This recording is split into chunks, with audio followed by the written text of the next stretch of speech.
Bonjour à tous et bienvenue sur votre chaîne avec Farid Belkacemi où nous explorons des sujets qui façonnent notre société et notre économie.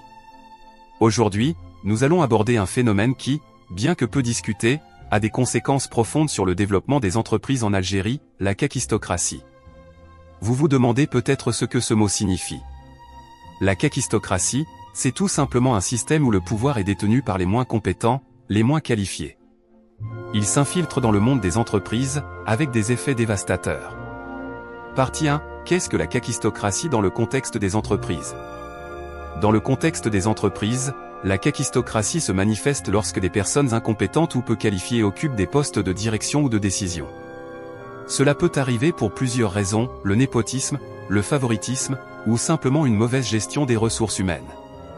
En Algérie, ce phénomène est souvent lié à des réseaux de relations personnelles ou familiales. Parfois, ce n'est pas le mérite ou l'expertise qui détermine qui obtient un poste, mais plutôt les connexions ou les alliances. Résultat ? Des décisions inefficaces, une gestion médiocre, et une productivité en berne. Partie 2. Les conséquences de la kakistocratie. Les conséquences de cette situation sont multiples. D'abord, cela crée un climat de frustration parmi les employés compétents. Quand ils voient que leurs efforts ne sont pas récompensés, leur motivation diminue, et avec elle, leur engagement. Ensuite, cela affecte directement la performance de l'entreprise. Des dirigeants incompétents prennent des décisions qui peuvent mener à des pertes financières, à une mauvaise gestion des ressources, et même à la faillite. Enfin, à l'échelle nationale, cela freine le développement économique. Si les entreprises ne fonctionnent pas de manière optimale, c'est toute l'économie qui en pâtit.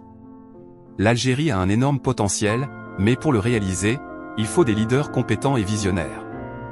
Partie 3. Comment lutter contre la kakistocratie? Alors, que faire pour inverser cette tendance? Voici quelques pistes.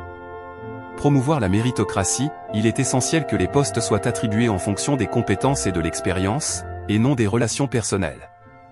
Cela passe par des processus de recrutement transparents et objectifs.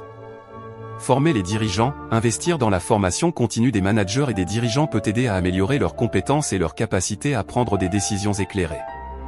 Encourager la responsabilité, mettre en place des mécanismes de reddition de comptes pour s'assurer que les décideurs assument leurs responsabilités en cas d'échec.